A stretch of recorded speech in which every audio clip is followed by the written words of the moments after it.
நான் என்னோட family ஷாப்பிங்கை D நகர் உஸ்மான் ரோட்ல இருக்கிற வேலவன் ஸ்டோர்ஸ்ல முடிச்சிட்டேன். நீங்களும் மிஸ் பண்ணாம வேலவன் ஸ்டோரை வந்து விசிட் பண்ணுங்க. வேலவன் ஸ்டோர்ஸ், உஸ்மான் ரோட், டி நகர், சென்னை மற்றும் தூத்துக்குடி.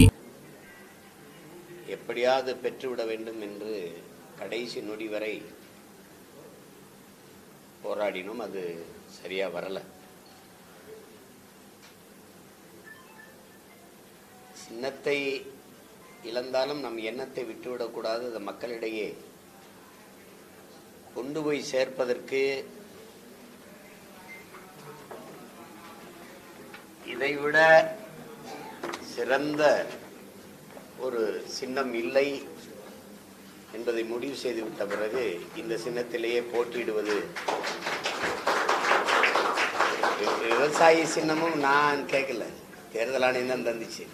இதையும் நான் கேட்கல, தேர்தல் ஆணையம் தான் தந்தது. எனக்கு எது சரியா இருக்கும்னு என்னை விட அது நல்லா முடிவெடுக்குதுன்னு நான் நம்புறேன்.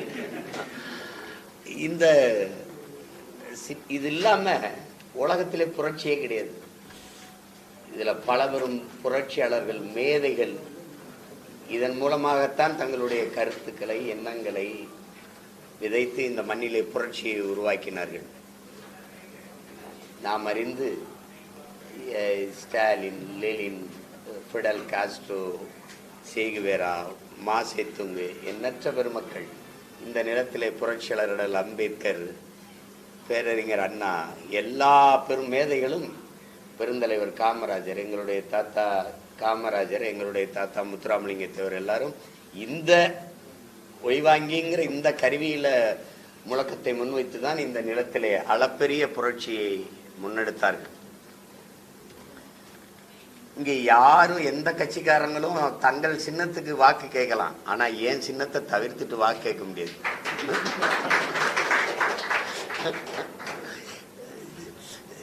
அதனால இந்த சின்னத்திலே போட்டியிடுவதுன்னு என் சின்னத்தை பறித்த பெருமக்களுக்கு எடுத்து கொண்டு வைத்து விளையாட்டு காட்டுகிற பெருமக்களுக்கு நான் ஒன்றை சொல்ல விரும்புகிறேன். விவசாயி சின்னத்துக்கு ஓட்டு இல்லை, சீமானுக்கும் அவன் பிள்ளைகளுக்கும் தான் ஓட்டு, வாக்கு என்பதை நிரூபித்து என்னை ஆகப்பெரும் தலைவராக்குகிற முயற்சியில் நீங்கள் இறங்கியிருக்கீங்க. அதுக்கு ரொம்ப நன்றி.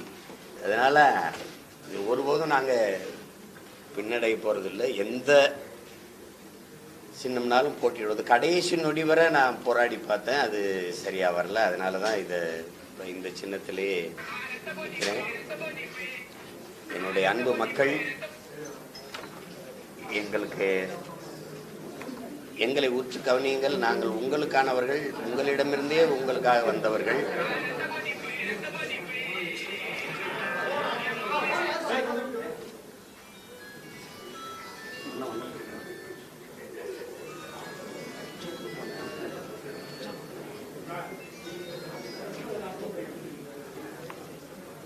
அதனால இவ்வளவு இடையூறுகளையும் தாங்கி கொண்டு நாங்கள் களத்தில் நிற்பது என் மக்களுக்காக, நாங்கள் பெரிதும் பேரன்பு கொண்டு நேசிக்கிற என் சொந்தங்களுக்காக என்பதை நீங்கள் அறிவீர்கள். இவ்வளவு நெருக்கடியையும் கடந்து நாங்கள் களத்தில் நிற்பது நீங்கள் எங்களை கைவிட்டு விட மாட்டீர்கள் என்கிற நம்பிக்கையில் தான். சமூக நீதியை பேசுவார்கள், கடைபிடிக்க மாட்டார்கள். பெண்ணிய உரிமையை பேசுவார்கள், கடைபிடிக்க மாட்டார்கள். நாங்கள் அதையெல்லாம் கடந்து இந்த எளிய பிள்ளைகள் களத்திலே சரியாக செய்து கொண்டு வருகிறோம் என்ற நம்பிக்கை உங்களுக்கு இருக்குமானால் எங்களை கைவிட்டு விடாதீர்கள். எங்களுக்கும் பின்னால் வருகிற ஒரு தலைமுறை ஒரு நல்ல அரசியலை, நல்ல அரசை மலரச் செய்ய வேண்டும், உருவாக்க வேண்டும் என்கிற துடிப்பும் தவிப்பும் யாருக்கும் வராது. அதை கவனத்தில் வைத்துக்கொண்டு எங்களை பெற்ற பேரன்புமிக்க பெற்றோர்கள், நாங்கள் உயிருக்கு மேலாக நேசிக்கிற என் உடன் பிறந்தார்கள், எங்கள் உறவுகள் எங்களை கைவிட்டு விடாமல் ஆதரிக்க வேண்டும் என்பதுதான் என்னுடைய கோரிக்கை. இதிலே நீங்களே கவனிக்கலாம். கூட்டணி வைத்தால் நான் கேட்ட சின்னம் வந்திருக்கோம். வைத்தவர்களுக்கெல்லாம் வந்திருக்கு. உடனே சைக்கிள் சின்ன வருது, உடனே குக்கர் சின்ன வருது. ஃபர்ஸ்ட் கம் ஃபர்ஸ்ட் சர்வ் என்று பேசியவருக்கு எப்படி ஃபர்ஸ்ட் குக்கர் சின்ன வந்துடுச்சு? கூட்டணி வச்சா வரும். நான் வைக்க மறுத்துட்டேன். ஏன்னா நான் வைக்க மாட்டேன். இந்த நாட்டில் நல்ல அரசியலை உருவாக்கணும்னு நான் நினைக்கிறேன்.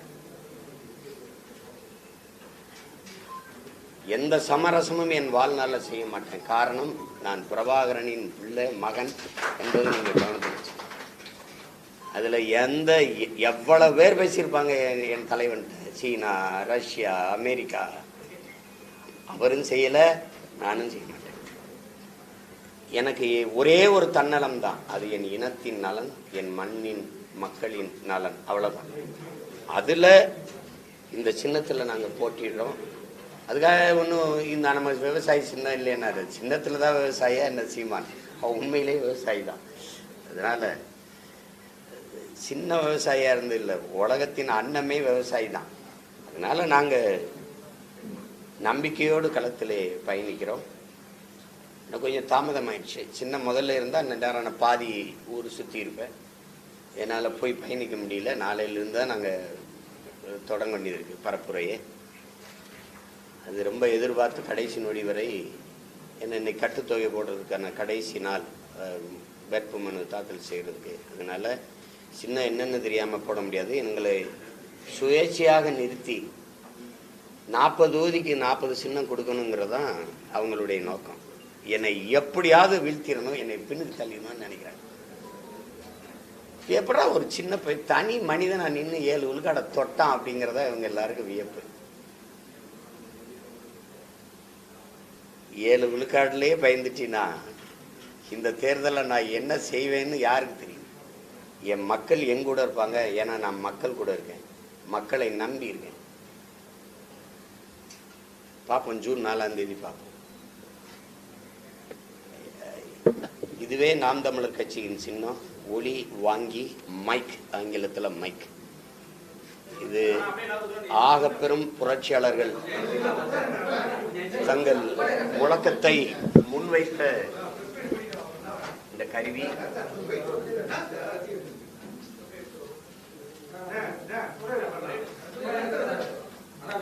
ஐயா வாங்க வாங்க.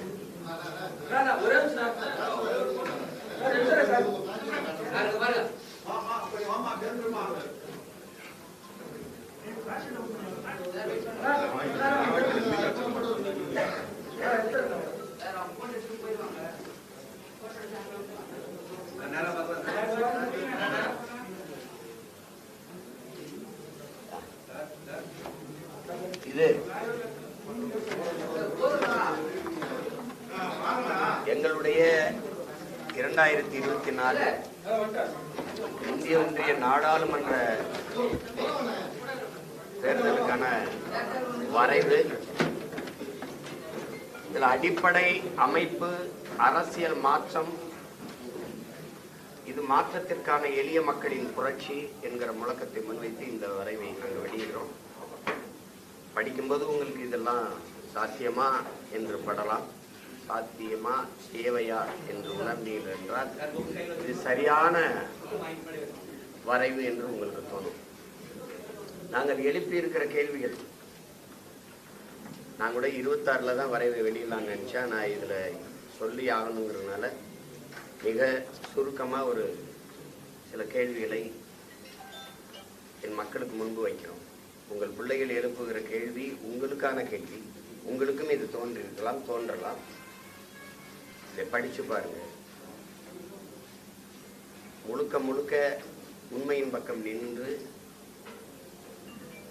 வீரத்துறவி விவேகானந்தர் அவர்கள் சொன்னது போல, எதற்காகவும் நீ உண்மையை விட்டு கொடுத்துறாத, ஆனால் உண்மைக்காக எதையும் விட்டு கொடு என்று அவர் சொன்னது போல நாங்கள் உண்மையின் பக்கம் நிற்கிறோம்.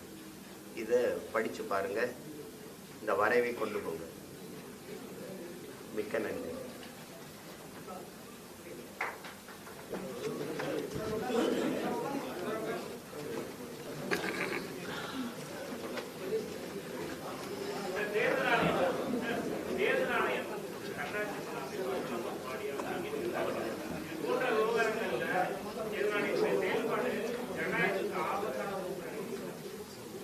தேர்தல் ஆணையம், நீதிமன்றம், சிபிஐ, என்ஐஏ எல்லாம் தன்னாட்சி அதிகாரம் பெற்றது அப்படின்னு நீங்கள் நினச்சிக்கிட்டு இருந்தா அதுக்கு நான் ஒன்றும் செய்ய முடியாது. அது தன்னாட்சி அதிகாரம் பெற்றது அல்ல, சுதந்திரமாக இயங்குதுன்னு நீங்கள் நினச்சிங்கன்னா, நான் உங்கள்கிட்ட ஒரு கேள்வி கேட்குறேன். தேர்தல் ஆணையரை யார் நியமிக்கிறார்? எனக்கு எதிராக இருக்கிறவரை நான் நியமிப்பேனா? எனக்கு எதிராக இருக்கிறவரை, எனக்கு ஆதரவாக இல்லாதவரை நான் நியமிப்பேனா? மட்டன்ல பதில் சொல், டப்புன்னு பதில் சொல்லுங்க என் தம்பி கேட்டார். அப்புறம் அதில் போய் என்னத்தை நியாயத்தை பார்க்குறீங்க? அது நல்ல அடையாளப்பட்ட சின்னங்களை எல்லாம் யார் யாருக்கோ கொடுத்துருக்குது. அது உங்களுக்கு தெரியும், நான் யாருன்னு உங்களுக்கு தெரியும். நான் புகழ்பெற்ற ஒரு திரைப்பட இயக்குனரோ, ஐயா மணிரத்னம் போல, எங்கள் அப்பா பாரதிராஜா போல, ஐயா பாலச்சந்தர் போல, எங்கள் அப்பா பால்மேந்திரா போல ஒரு பெரிய இயக்குனரும் கிடையாது. குறிப்பாக என் தம்பி சேரன், அமீர், வெற்றிமாறன் அளவு கூட நான் புகழ்பெற்ற ஒரு இயக்குனர். நான் பெரிய நடிகர் இருந்து ஒரு எளிய மகன்.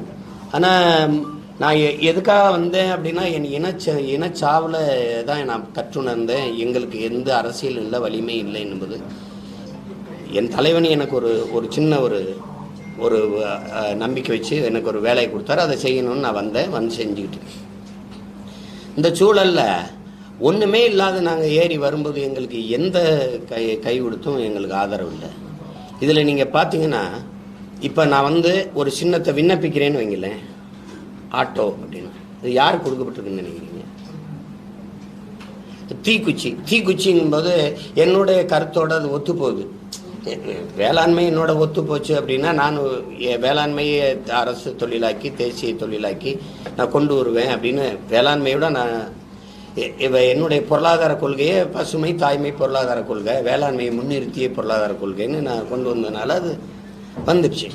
தீக்குச்சியை கொண்டு வந்த தீக்குச்சியை வச்சு நம்ம கொண்டு போயிடலாம்.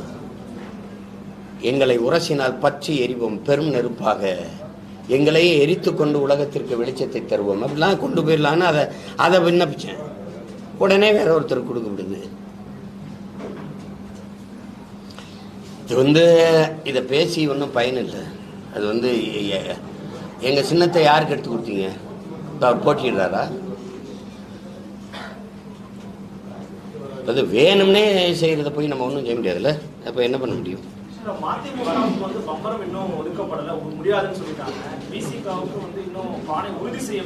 நீங்க அவங்க கூட்டணியில் இல்லையே தம்பி. எங்க ஐயா ஜி.கே. வாசனுக்கு சைக்கிள் சின்னம் எப்படி இருந்துச்சு? இன்னொரு மாநிலத்தில் சைக்கிள் சின்னம் இருக்கா இல்லையா? இருக்கா இல்லையா நான் கேட்கறதுக்கு பதில்.